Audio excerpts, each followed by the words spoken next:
La série dans laquelle on est, c'est une série estivale qui est basée sur l'évangile de Jean.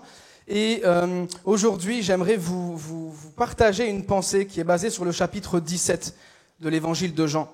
Une pensée dont le titre est « Seigneur, rafraîchis-nous ». Je pense qu'à partir du moment où tu as une semaine de vie chrétienne, tu peux dire cette prière-là, « Seigneur, rafraîchis-moi, rafraîchis-moi ». On a besoin de toi, rafraîchis-nous, Seigneur. Et pour ça, si jamais...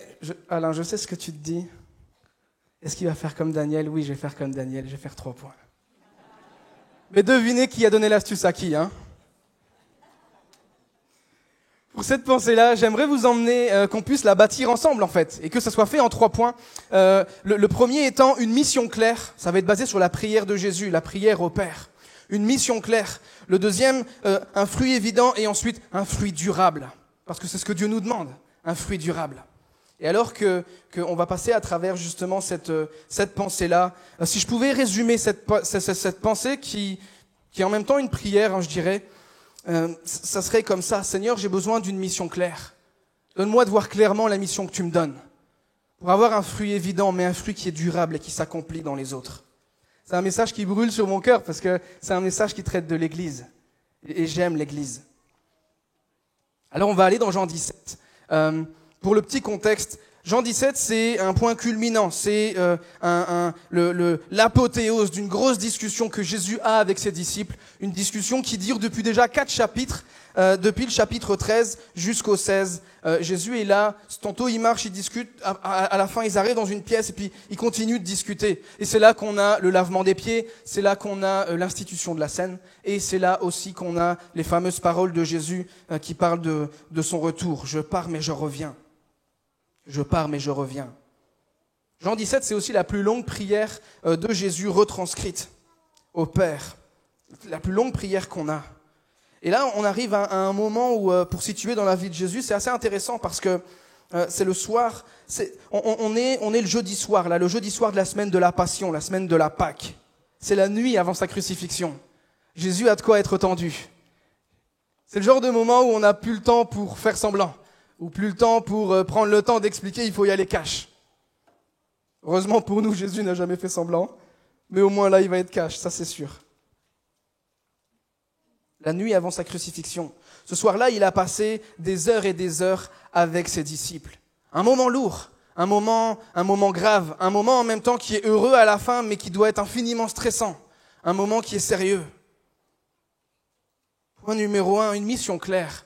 Au début de la prière de Jésus, et on va lire seulement les 6 premiers versets, on voit que Jésus a une mission claire. Voici ce qu'on lit. Après avoir parlé ainsi, on est dans une pièce, hein, Jésus est là, les disciples sont autour, il faut s'imaginer. Jésus leva les yeux au ciel et dit « Père, l'heure est venue, glorifie ton Fils, et afin que ton Fils te glorifie. Selon que tu lui as donné pouvoir sur toute chair, afin qu'il accorde la vie éternelle à tous ceux que tu lui as donnés. Or, la vie éternelle, c'est qu'ils te connaissent, toi. » C'est ça le verset qui nous intéresse.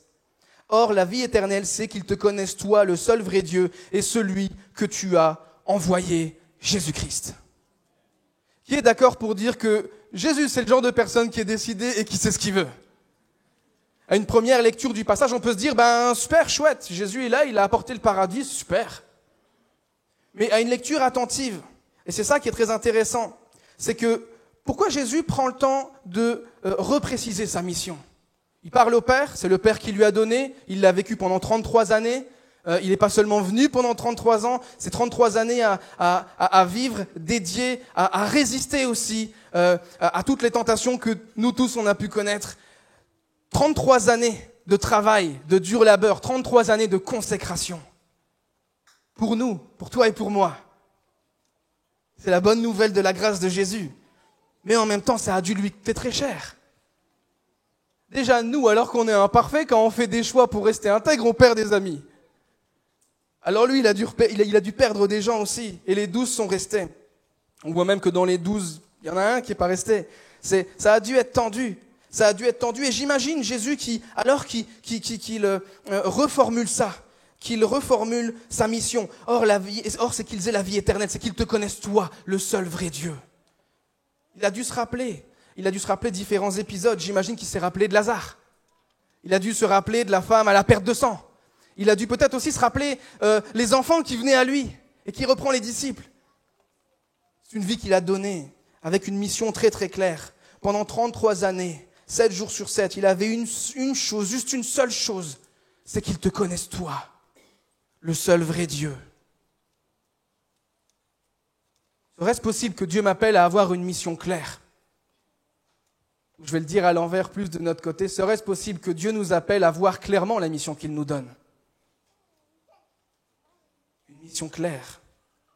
La dernière fois que j'ai vu quelqu'un enfin peut-être pas la dernière fois, mais en tout cas une des fois où j'ai vu un homme très décidé. J'étais encore au Canada, je travaillais à côté des études, j'étais dans un Tim Hortons, c'est un espèce de McCafé, mais bon bref, il y a du café et des donuts, c'est ça le plus important. Il y avait un lycée devant, et c'est hyper important de vous dire qu'il y avait un lycée devant, parce que s'il y a un lycée, il y a des lycéens dedans, d'accord ? Et à un moment donné, c'était en hiver, je sais pas, il devait être 8h30, les cours allaient commencer, et là je vois la file qui dépasse de tout le restaurant en fait. Et là, je remarque une seule chose. Je remarque un homme, je sais pas, il devait avoir 75 ans, 80 ans, quelque chose comme ça. L'âge moyen d'expansion. Le même âge qu'Alain, d'ailleurs. Mais en fait, il était là et je le vois très décidé. Je me dis, le bonhomme, punaise, il y a du mérite. Enfin, braver les moins 30, rester au milieu de lycéens, et puis ça crie, ça met des vidéos et tout. Puis lui, il est là, il est déterminé. Puis je le vois stoïque, pas bouger. Il a pas l'air méchant, mais il est déterminé. Et puis plus ça va, et plus je me dis, bon, il y a 3 caisses, il va forcément pas tomber sur la mienne. Et là, qu'est-ce qui se passe ? Il tombe sur la mienne. Puis là, moi j'aime l'accent québécois, je suis fan de l'accent québécois. Puis pardon à tous les Québécois, parce que je vais faire un accent, mais si c'est pas parfait, désolé d'avance. Mais c'est intéressant parce que dès que je l'ai vu, je lui dis, bon, ok, il a pas l'air commode, mais allons-y. Et là, du coup, j'y vais et je lui dis la fameuse phrase, bonjour, bienvenue chez Tim Hortons, est-ce que je peux prendre votre commande ? Et là, il me dit, ben oui, là. Je fais, waouh. Ok. Là, inconsciemment, je me suis dit, ton traducteur, tu le pousses de 0 à 100 direct, là. Tu cherches pas à comprendre. Et là, je lui dis, mais qu'est-ce que je peux vous servir ? Ça va être pour ici ou pour emporter ? Il me fait, ben là, ça va être pour emporter, là. Ok. Première étape, c'est bon. Je clique emporter. Je me dis, c'est bon, on va y arriver. Et là, il me dit, vous me prendre un café, 2 crèmes, un sucre. Là, je me dis, ok, c'est bon, café, 2 crèmes, un sucre. Je suis chaud, là. J'y vais. Je traduis. Et à un moment donné, il me sort quelque chose d'absolument improbable. Il me dit, « Moi, te prendre aussi une roue tracteur. » Et là, je suis pas... Même Jésus m'a abandonné, là, à ce moment-là. Je suis là, qu'est-ce qui se passe ? Et il me dit ça, mais décidé, tu sais. Genre, il n'y a pas de choix. Et je lui dis, je suis désolé. Est-ce que vous pourriez me préciser ? Bah, là, c'était pourtant simple. Une roue tracteur, là, c'était une roue tracteur. Ah ouais, c'est très simple. C'est super simple. Et là, je fais quand même un pas en arrière. Tu sais, je me dis, je sais pas, il y a un truc qui ressemble à une roue de tracteur. Et là, je lui dis, je suis désolé, on n'en a apparemment pas. Puis là, il me fait, ici, là, je l'ai vu, là. Je fais, vous l'avez vu, montrez-moi. Et là, il me montre ce donut-là, en fait, qui s'appelle une roussette. Je fais, vous voulez une roussette ? Et là, il me regarde et il me fait, ouais, c'est ça, ouais, une roussette. Ouais, c'est ça. Et je dis, ok, bon, je savais être par carte. Bref. C'est parti, il m'a pas frappé, tout a bien passé. C'était juste un gars ultra déterminé. Mais je me dis, si lui était aussi déterminé pour un donut, moi je veux être déterminé comme ça pour connaître la mission que Dieu a pour moi. Au moins comme ça, minimum. Minimum. Autant savoir ce que Dieu a pour moi précisément que cet homme-là qui voulait un donut. Il a bravé les entreprises, il a bravé le moins 30, il a bravé les lycéens, c'est le pire quand même. Il a bravé un Français qui comprend pas, qui le fait répéter. Il a tout fait ça, et il n'a pas perdu patience, il y est allé. Je ne dis pas que Jésus aime les donuts, mais ce que je dis, c'est qu'il te connaisse toi. Toi, le seul vrai Dieu. Il avait une idée très claire, je dirais même très aiguisée, de ce que Dieu attendait pour lui, de ce que Dieu le Père attendait pour lui. Et je remarque qu'on a besoin, dans ces temps troublés, de savoir où Dieu veut nous conduire, n'est-ce pas ? Une des phrases qui m'aide à garder le cap, c'est une citation du pasteur Gaëtan Brassard qui a dit « En tant que disciples et chrétiens, nous sommes appelés à vivre notre vie à la lumière de la vie et de l'œuvre de Jésus. Non seulement ce qu'il a fait, mais comment il l'a vécu. Comment il l'a fait. Comment il l'a fait. C'est une aspiration pour moi.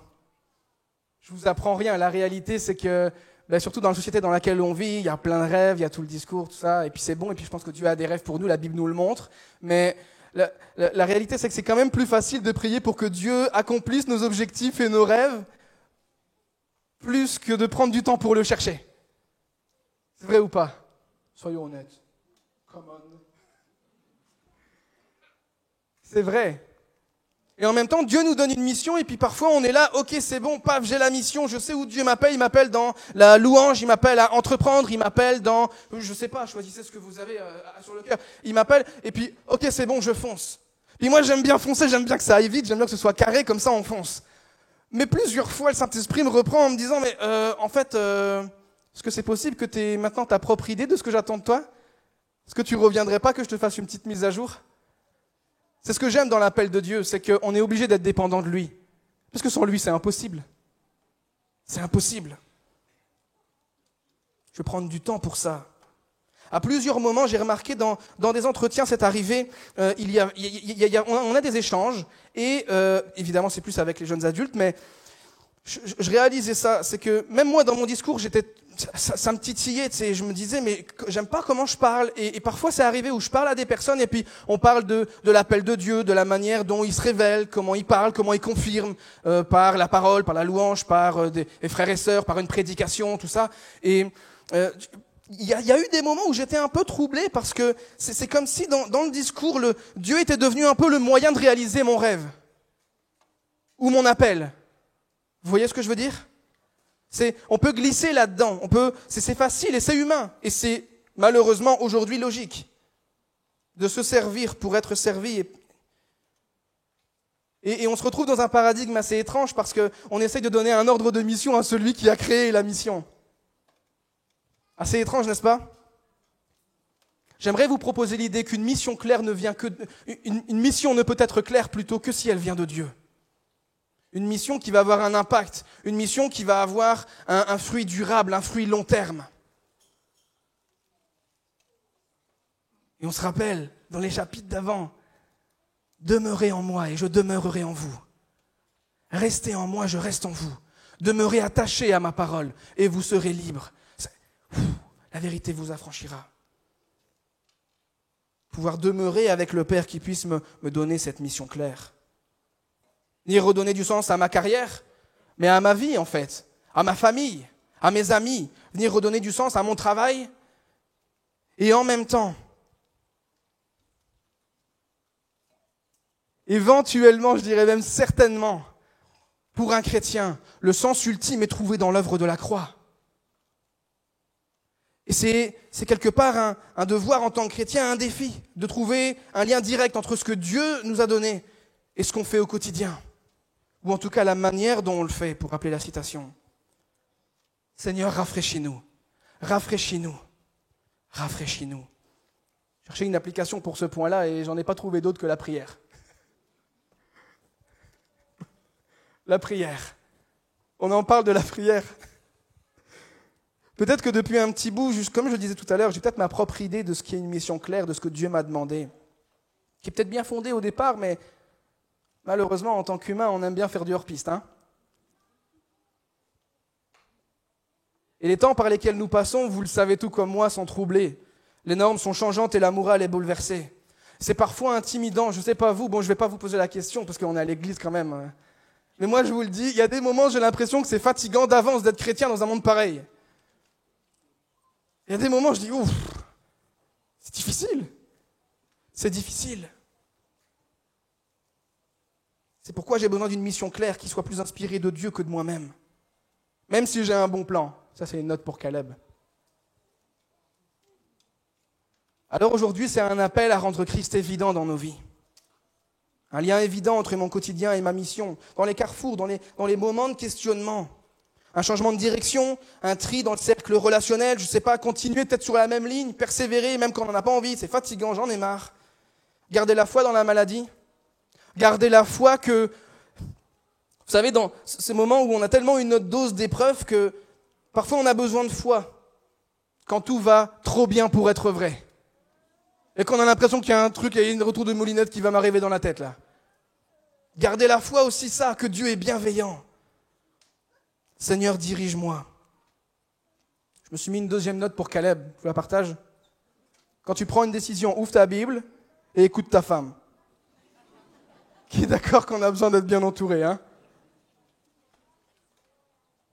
Parce que la réalité, c'est que Dieu a un plan pour chacun de nous. Un plan qui est parfait. Alors que Dieu clarifie, ou peut-être c'est un moment dont Dieu peut se saisir, alors qu'on est chrétien depuis quelque temps, pour reclarifier. Juste une nouvelle dose. Seigneur, viens reclarifier. Viens reclarifier. Je me préparais à avoir un fruit évident. Et c'est mon deuxième point, un fruit évident. Et là, on entre dans le verset qui me touche, un des versets qui me touche le plus dans la parole et celui certainement qui me touche le plus dans ce passage-là. On se rappelle, Jésus vient d'énoncer, il y a les disciples, un moment très dense, un moment où personne ne parle. Jésus est là et discute avec le Père lui-même, dans l'intimité. Voici, on lit au verset 4. « Je t'ai glorifié sur la terre. J'ai achevé l'œuvre que tu m'as donnée à faire. » Toute une proclamation, toute une déclaration quand même. Il faut être sûr de ce que tu dis là. J'ai accompli l'œuvre que tu m'as donnée à faire. Je t'ai glorifié sur la terre, j'ai accompli l'œuvre que tu m'as donnée à faire. La nuance est révélée dans ce texte-là. Intéressons-nous au mot glorifier. C'est le mot en grec qui donne doxa, et voici les traductions possibles. Très intéressant, quand vous posez la question, si jamais vous avez un doute par rapport à l'interprétation ou quoi que ce soit, il y a ce qui s'appelle les Strongs, un répertoire pour ceux qui ne maîtrisent pas les langues comme l'hébreu ou le grec. Voici ce qu'on y lit. Doxa, opinion, un jugement ou la vue, la splendeur, l'éclat de la lune, du soleil ou des étoiles. C'est le mot qu'on utilise pour ça. C'est un superlatif intéressant. Magnificence, excellence, prééminence, dignité, grâce et majesté. On a compris, c'est positif. Mais c'est aussi l'adjectif qu'on utilise, un adjectif qualificatif qu'on peut utiliser aussi pour la condition des anges. Étincelant. Waouh! Une chose appartenant à Dieu, une chose appartenant à Christ. La condition la plus glorieuse, l'état le plus élevé. Bref, si je traduis la pensée de cette définition-là, elle est très simple. C'est quelque chose qui appartient évidemment à Dieu. Qui appartient à Dieu de manière flagrante, avec une évidence. Et lorsque je regarde à l'œuvre de Jésus, je remarque que le but n'est pas d'en faire trop, ni trop peu. Parfois, il y a comme un réflexe de vouloir montrer vraiment que ça vient de Dieu. Hein. On veut s'appliquer. Genre, je m'applique, il y a plus de grâce, tu sais. Et simplement ce que Dieu demande. Et Jésus l'a fait. Il pourrait dire, j'ai fait le job. J'ai fait ce que j'avais à faire. C'est précisément pour ça que c'était doxa, que c'était flagrant d'appartenance au Père. Parce que Jésus aussi dira, mais ce que j'ai fait, j'ai vu le Père le faire. Amen. J'ai vu le Père le faire. Le fruit ne peut être évident que lorsqu'il est conduit et inspiré par Dieu comme Seigneur du plan, Seigneur de l'appel. Seigneur, je te redonne. Je sais à quoi tu m'as appelé, mais viens clarifier. Est-ce que l'on change une direction? Je suis à tes ordres. Seigneur, c'est toi qui donnes l'ordre de mission. Sois Seigneur. Entre guillemets, sois plus... Je te connais bien comme sauveur, mais Seigneur. Plus on lit la Bible et on repasse à travers la vie de Jésus, on se rend compte que Jésus ne peut pas être mon sauveur s'il n'est pas mon Seigneur. Amen. J'ai un témoignage pour illustrer ce point-là, ça vous dit? Un témoignage qui vient de la jeunesse. Pas entendu de Amen? Ah, ok, bon. Non, mais je sais qu'il y a des gens ici qui prient pour la jeunesse, alors je trouvais ça intéressant de pouvoir vous partager ce qui peut arriver à la jeunesse. J'ai un problème avec les jeunes de LM parce qu'ils sont tellement chauds bouillants pour Dieu qu'il faut rajouter des réunions. Donc c'est un peu un problème. Oh là là! Et on a créé du coup le concept qui s'appelle l'after prière, c'est une réunion de prière après les réunions.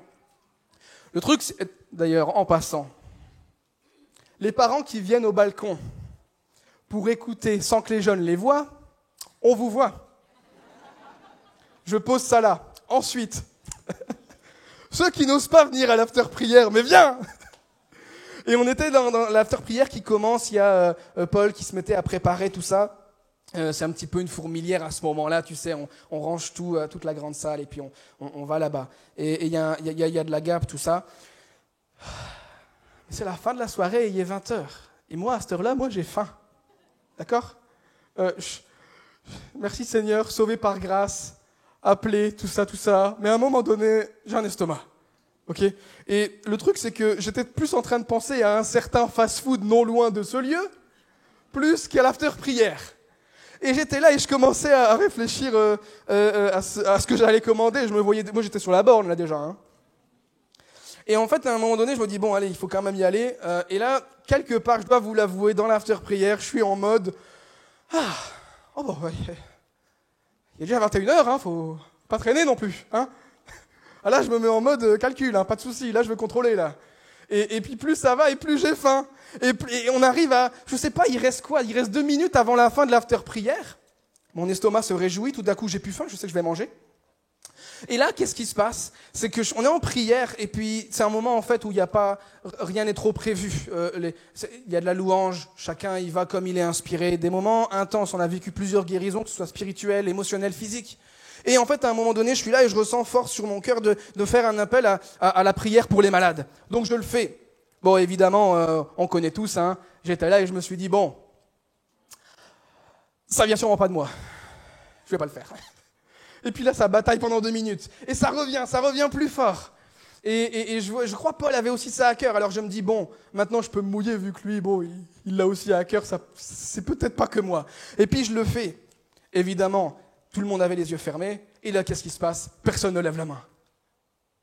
Je me dis, mais c'était inspiré ou pas ? Oh, une chance pour moi, personne ne l'a vu, parce que tout le monde avait les yeux fermés. Donc à un moment donné, je suis là et je me dis, bon, ben ça m'apprendra à écouter la chair, on va faire attention la prochaine fois, et puis on va ranger. Et puis là, je suis là, tout est dans ma tête, bon, rabaisser le caquet, je range les chaises. Et là, il y a un jeune qui me vient et qui me fait, mais mon grand frère, il voulait que tu pries pour lui, mais il est timide, donc il n'est pas venu. Je dis, ah, ok. Et là, ok. On commence à prier avec lui. Il nous explique qu'en fait, bon, excusez-moi les médecins, j'ai pas les termes exacts, mais en gros, il y a une jambe qui pousse plus vite que l'autre. En gros. Et ce qui se passe, il y a des médecins qui font ça, c'est bon, je me sens bien là. Et puis en fait, on lui a mis une broche, en gros, pour ralentir un peu la croissance, le temps que l'autre arrive, quoi. En gros, c'est ça. Mais le truc, c'est qu'il me dit, moi le matin, je me réveille, il y a des moments, je sens plus ma jambe. Je me lève et plus de réaction. Et il y a des moments aussi, il travaille chez McDo, donc toute la journée debout, et il me dit, mais c'est trop raide, j'arrive plus à la maîtriser non plus. Il me dit, d'ailleurs, j'ai passé la journée à l'hôpital, de 7h du matin à 17h, là, je suis sorti à 17h. Je suis venu à la réunion de jeunesse direct. J'ai dit, good, on va prier. On prie comme ça, et puis on est avec Paul, on est avec Mighty, un pianiste, et puis on prie vraiment en citant la parole, très simplement, à la manière de Jésus, en fait, finalement. Et ce qui se passe, c'est que c'est très intéressant parce que, amen, pas eu d'éclair ni rien du tout. Par contre, ce qui s'est passé, c'est qu'il m'a dit, je crois que j'ai plus mal. Et là, Paul, qu'est-ce qu'il lui dit ? Vas-y, cours pour voir. Et là, je lui dis, non, doucement, on ne sait jamais. Paul, il est zélé. Waouh. Si attends, fais un truc simple. Tente un petit truc, tu vois. Et là, il me fait, qu'est-ce que tu ne savais pas faire ? M'accroupir. Accroupis-toi. Et là, il me fait ça. Hein ? Je comprends pas, j'ai plus mal. J'ai plus mal, je comprends pas. Enfin, je sais que Dieu est capable, hein, mais je comprends pas, j'ai plus mal. Il y a enfant chrétien, il faut bien qu'il se justifie. J'ai plus mal. Et là, je me dis, mais c'est trop fort. Et dans son explication, il m'avait dit, c'est surtout le matin que j'ai mal. Je fais, attends, tranquille, reste en place. Attends demain matin, et demain matin, tu m'envoies un vocal. Si Dieu t'a guéri là, il t'a guéri jusque demain matin aussi, t'inquiète pas. Et là, je reçois un vocal le lendemain matin, il est en train de faire son footing. Caleb, c'est juste parce que je voulais te dire quand même, enfin bref, je cours, quoi. Waouh. Merci Seigneur. Heureusement que mon envie de McDo n'a pas contrôlé la réunion, hein. Avez-vous remarqué, quand on veut trop contrôler les choses, et le contrôle parfois est bon, on veut travailler dur, on veut l'excellence, tout ça, mais quand on veut trop contrôler les choses, mon appel, ma promotion, tout ça, on finit par limiter Dieu dans son œuvre. L'œuvre de Dieu lui appartient, trop de contrôle la diminue car elle devient humaine. Autant l'œuvre de Dieu est doxa quand elle est accomplie, autant c'est son œuvre à lui. Et je dois souvent me rappeler que je ne suis qu'un intendant. Pas vous ? Je dois me le rappeler. Et je veux exiger en même temps de moi-même une cohérence évidente entre ma foi et ma vie. Et ça, c'est possible seulement quand Christ prend le relais partout. Merci Seigneur pour nous rafraîchir. Rafraîchis-nous.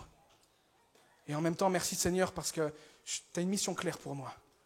Mais un fruit évident, Seigneur, s'il te plaît, que les autres le voient, que je puisse le voir moi-même. C'est possible que seulement quand Christ prend le relais partout. Parce que ce n'est plus moi qui vis, c'est Christ qui vit en moi. Amen.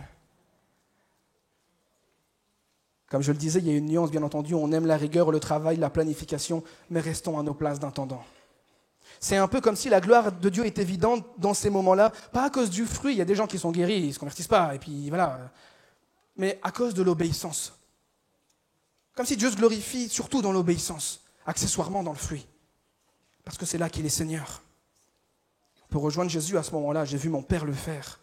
Moi, j'aime les choses pratiques, et j'aime que lorsque je passe la porte grise du SAS de l'église Lille Métropole, j'ai un plan de match pour la semaine.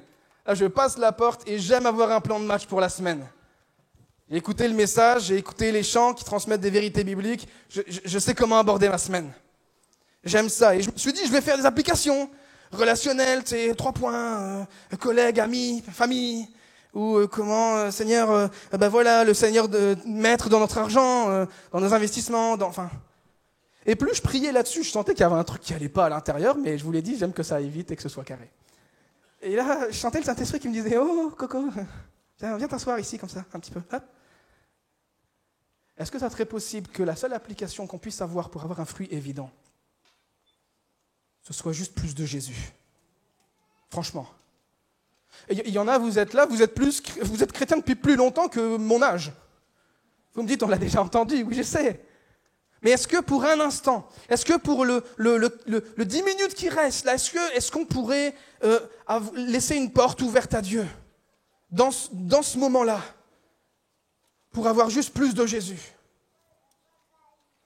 Pas demander rien du tout, juste plus de Jésus. Et c'est mon souhait pour vous et pour moi. Dans un moment d'intimité avec le Père, de me retrouver par la grâce du sacrifice de Jésus, quoi. Mais je laisse le Saint-Esprit m'inspirer et mettre en moi les sentiments qui étaient en Jésus-Christ. Amen. Que ce soit, pas parce que c'est possible que Dieu nous mette ces sentiments-là. Que ce soit pour le chef d'atelier qui est tout le temps sur mon dos, je ne comprends pas pourquoi. La collègue 3 bureaux derrière, elle croit que je ne le sais pas, qu'elle parle sur moi. Caleb, compliqué. Ouais, mais c'est parce qu'à chaque fois que je vais au Pôle emploi, il me prend de haut. Faites pas semblant que vous ne savez pas. Ou quand on va à la mairie, ou je ne sais pas, ou au travail. J'attends cette promotion depuis 3 ans maintenant. Donc ça, une attitude flagrante d'appartenance à Dieu. Les fruits de l'esprit, le fruit de l'esprit. Seigneur, plus de toi. Jésus, plus de toi. Je t'ai glorifié sur la terre et j'ai achevé l'œuvre que tu m'as donnée à faire. Seigneur, que la mission que tu nous as donnée, confiée, donnée comme intendant, puisse produire du fruit évident.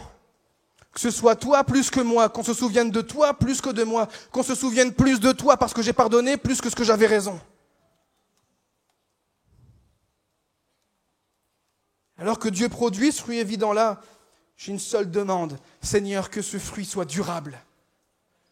J'ai conscience et je veux que la mission que tu m'as appelé et que tu m'as donnée, ça me dépasse moi. Ça porte encore du fruit alors que moi je ne serai plus là depuis des années. Êtes-vous d'accord avec ça? Point numéro 3, un fruit durable. Un fruit durable. J'ai fait connaître ton nom aux hommes. Verset 6. On va terminer sur cette pensée-là. J'ai fait connaître ton nom aux hommes que tu m'as donné du milieu du monde. Ils étaient à toi et tu me les as donnés. Et ils ont gardé ta parole. Ils ont gardé ta parole. J'imagine, encore une fois, les 12 sont là. Il est dans l'intimité avec le Père. Et j'imagine qu'à ce moment-là, Jésus a un sourire. J'ai fait connaître ton nom aux hommes que tu m'as donnés du milieu du monde. Ils étaient à toi. Tu me les as confiés. Et ils ont gardé ta parole. Il y a eu un fruit durable. Mon appel n'a de sens que s'il sert et qu'il s'accomplit dans les autres. C'est l'histoire de l'Église. D'ailleurs, ces hommes-là sont les 12 à partir desquels l'Église est ce qu'elle est aujourd'hui par la grâce de Dieu. L'appel que Dieu a donné s'est accompli dans les autres. Semer dans l'autre. Je regarde autour de moi, les gens de l'Église semer dans l'autre. Dans Alain, Sam, Sophie, Daniel, je ne sais pas, Réna, Charles. Semer, être activement en train de semer. Le seul moyen d'avoir un fruit durable, c'est un fruit qui sert les autres plus qu'il ne me sert moi-même. Doxa. Savez-vous, j'aime tellement le fait que notre appel, que l'appel que Dieu a donné à l'Église, la grande commission, faite de toutes les nations des disciples, mais aussi l'appel individuel, ça nous oblige à être dépendants des autres. Ça nous oblige à être dépendants premièrement de Dieu et ensuite des autres, de la communauté autour de nous. J'aime le fait que cet appel, cette mission, elle nous impose ça parce que quand on fait ça, quand ça nous impose à ressembler et à accomplir le fruit dans les autres, par la grâce du Saint-Esprit,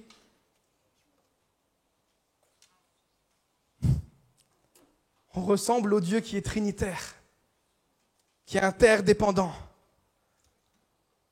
On ressemble à l'image de Dieu.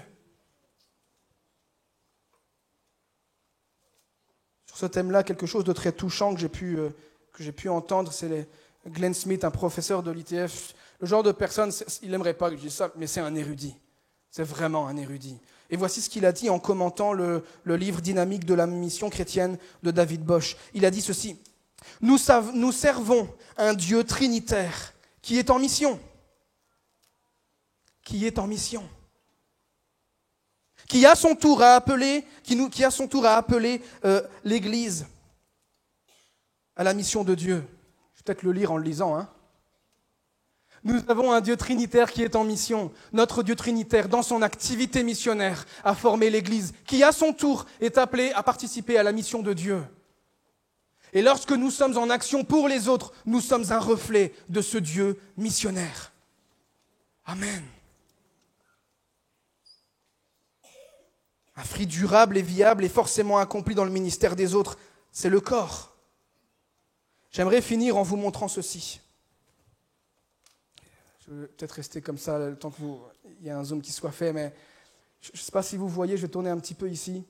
C'est une plaque en carton où il est écrit « Garage et location d'automobiles et réparation. Gabriel Bécard. 8 rue Jean Jaurès, à Croix. Téléphone 148. » Il n'y a plus 06 là, on n'est plus à 10 chiffres, c'est le début là. 148. C'est fantastique d'avoir ça dans mes mains parce que cette plaque-là est plus vieille que la Première Guerre mondiale. Si je me rapproche, je vois qu'il y a un timbre qui date du 2 juillet 1913. Et ce timbre-là, il atteste, il certifie que le numéro de téléphone est valide par le bureau du téléphone. Il le certifie. Amen. C'est mon héritage, là, les amis, c'est très précieux en ce moment-là. Il le certifie. Je me dis, on comprend que, évidemment, c'est une illustration, ma vie n'a de sens, comme ce timbre, que si Dieu est glorifié. Amen. On comprend ça. Et la manière de vivre notre vie et la manière de Jésus à travers toute cette pensée, une mission claire, un fruit évident et un fruit durable. J'aimerais vous proposer ceci. Si le panneau d'un petit garagiste de Croix peut être authentifié encore 109 ans après, est-ce que c'est possible? Imaginons l'ampleur d'un fruit durable opéré par la main de Dieu lui-même sur une vie humaine. Et c'est ce à quoi il nous appelle. Parce que finalement, un sacrifice qui s'accomplit dans la vie des autres, c'est quoi? C'est l'histoire de la vie du Seigneur Jésus. Seigneur, puisses-tu nous faire le privilège, alors que les musiciens, nos amis les musiciens arrivent, Seigneur, puisses-tu nous faire le privilège de voir la mission, mais surtout de semer dans la communauté. Tu me les as donnés et ils ont gardé ta parole. Amen. J'aimerais vous soumettre un dernier témoignage d'un after-prière, parce que vraiment j'aime beaucoup les after-prières, même si j'aime aussi le fast-food, j'aime plus les after-prières encore. Quelqu'un qui est venu complètement inconnu, on a demandé sur les réseaux sociaux, donnez-nous vos témoignages, on en a reçu quelques-uns. Voici ce qu'on peut lire. Bonjour, J'ai souffert d'abandon et de maltraitance de la part de ma mère. Et lors de mon premier after-prière chez vous, maintenant c'est chez toi si tu écoutes, j'ai reçu la guérison pour ma mère. Je lui ai pardonné, je lui ai même accordé un rendez-vous. Merci beaucoup. Mais surtout, gloire à Dieu qui a permis la guérison. Amen. Est-ce qu'on peut juste applaudir le Seigneur pour ce qu'il fait vraiment? Dieu agit pour de vrai. Seigneur, rafraîchis-nous. Une mission claire, un fruit évident, mais un fruit qui soit durable. Je ne veux pas être là juste pour moi. Que ce soit dans ma famille, dans les cercles amicaux, dans les programmes, dans la promotion que je cherche. Je viens de me lancer en entrepreneuriat, c'est difficile, mais j'avais une parole de Dieu, je ne sais pas comment faire. Dans toutes ces choses, dans les dures périodes de chômage, dans la santé, mais aussi dans la maladie, parce qu'on parle d'une alliance avec Jésus. Seigneur, manifeste-toi de manière évidente. Viens me visiter. Saint-Esprit, libre cours. Libre cours. Et alors qu'on entre dans un temps d'introspection, j'aimerais vous suggérer, j'aimerais vous laisser l'occasion de vous positionner à votre place dans ce moment d'intimité. Est-ce qu'on peut baisser la tête ensemble? Est-ce qu'on peut se retrouver devant le Seigneur nu, tout à nouveau?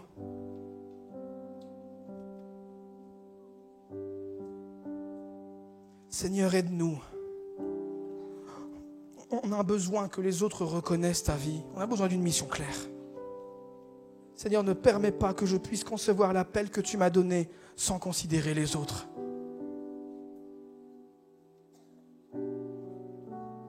Seigneur, rends-nous attentifs à ta parole. Nous aspirons à un fruit évident pour ta gloire, pas pour la nôtre. Alors que tout le monde garde les yeux fermés, est-ce que je peux vous demander, ceux qui se sentent concernés, est-ce que vous pouvez juste un petit courage de lever la main, que je puisse savoir pour qui je prie, pour qui on prie. Seigneur, je te remercie parce que cette parole est vraie pour plusieurs, elle est vraie pour nous tous, et il y en a plusieurs là, qui sont travaillés, qui sont remués de l'intérieur, parce que tu les as interpellés. Et que tous ceux qui n'ont pas levé la main puissent activement prier pour ceux qui ont levé la main en communauté. Seigneur, je te prie pour tous ceux qui se sont sentis interpellés. Je te prie, Seigneur, que tu puisses venir les renouveler, venir les rafraîchir, venir les visiter tout à nouveau, Seigneur. Je te remercie de ce que tu as une mission claire pour chacun. Je te prie, Seigneur, de prendre le relais dans le caractère, dans les émotions, dans les décisions, Seigneur, dans le découragement, dans le deuil, Seigneur, dans toutes les choses qui ont pu faire un peu perdre en qualité la manière dont on peut te suivre. Je te prie, Seigneur, pour ça et merci pour ta vie. Merci pour la vie qui est la tienne et qui est en nous, Seigneur.